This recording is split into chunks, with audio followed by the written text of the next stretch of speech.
you grow up? What town did you grow up in? Small little historic town in Florida, Pensacola, Florida. Okay. What part of Florida is that? Is that on the inside? It's the most western city on the Panhandle. How did you know about Laguna? So I've been coming out to Southern California since I was a teen. Okay. I knew a family in San Clemente that I would come out here for a month or two and surf with the kid. Okay. And there's a couple contests that we surfed in, and I just knew that from like an early on like stage. I'm like, this is where I want to. Yeah. Yeah, I started working in the surf industry, and they were based in Irvine. And who was that? Rhythm. Yeah. Okay. Yep. And they were like, I think they were like one of the first like Australian clothing brands to kind of make a U.S. branch out here. So, but yeah, from there I just met some people in Laguna. I think we were mutual friends with a few of those families. Yeah, no doubt. And I just knew that Laguna was it, you know. And then David's like, you should come check out my operation one day, and I just like never left, you know. And shout out David August, like for sure. Talk to me about that. How long were you doing that? What did you do there? He's a luxury stylist, clothing maker. We make custom clothing for men. We're basically personal stylists. We're called clothiers. Okay. We outfitted celebrities, athletes, influential people that honestly could afford it. Yeah. Pretty expensive clothing. Yeah. But yeah, we got in front of all kinds of super cool people. I feel like that sort of correlated into the real estate, like luxury market. I always joked about this with David. I'm like, you know, whenever I come and make it, I'm coming back for a studio.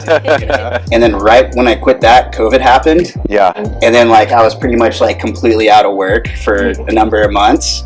And that's when you and I connected again on the beach with Tammy. What is this guy doing with And still has a smile on his face. Must not be that bad. Doing just fine. I want that job. Yeah. Because it's like, dude, you should get your license. I've always had some interest in getting my real estate license, but to tap into this market is pretty hard by yourself. Yeah. So to have someone like you that has the Skenderian name, like someone that could actually guide me properly, that's when I was like I quickly jumped ship and was like, let's do this. So still feel today it's a perfect fit for you, Luke, and I've no doubt that you're going to succeed in it. Seriously. I think COVID made our business a lot more difficult, but in the end it made some things and some efficiencies that were created out of it a lot easier. I kind of took a hiatus. I went to Costa Rica for a couple of times, surfing. I don't know. I felt like I needed a break, and I know that's pretty silly to say. Like, I'm only 30, you know. It's like, oh, I gotta get out of here, but sometimes that mental reset really helps, and it kind of grounded me, and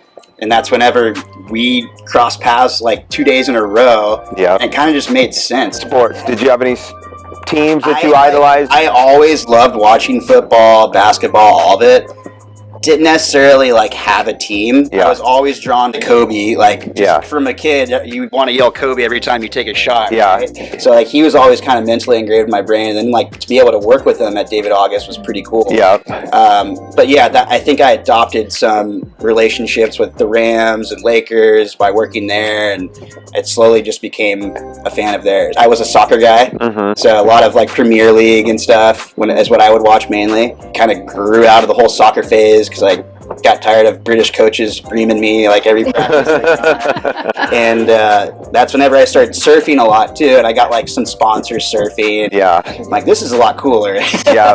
Be on the beach. Yeah, like this is a little more up my alley. What do you like about Laguna? What are some of your favorite things to do? Laguna has all sorts of cool stuff to it. Like especially the beaches here, they're unlike any other north or south.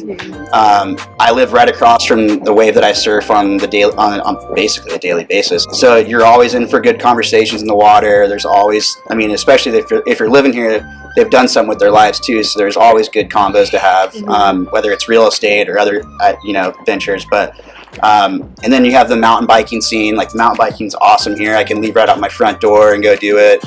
But yeah, more so just like the down-to-earth vibe that Laguna residents have. Laguna is a very small, almost incestuous kind of town that if you don't know anybody, it's really hard to get into and break through. And, I think, when did you come here? You were 10 years ago? Yeah, I was just fresh out of, I was 22 or 3, yeah. And I've known you around town for almost that period of time, and even from the beginning, you've been pretty naturally connected. All different little, pockets. Yeah. Whether it's in the surf world or luxury world, like I can kind of fit into. The wealth in Laguna is here, and the taste and the sophistication and the appreciation of all that stuff, but I don't think it's flaunted or is in your face as much as in some of those other areas, you know. What do young people do in town? Laguna has some pretty awesome restaurants. And there's the high dollar ones I don't frequent as much. But like that's one thing that we could miss is some like entry level. Like we need some more entry level shops, and the nightlife here could use a bit of an upgrade too. But there's a couple bars that I like to go to, like the Saloon, the Marine Room,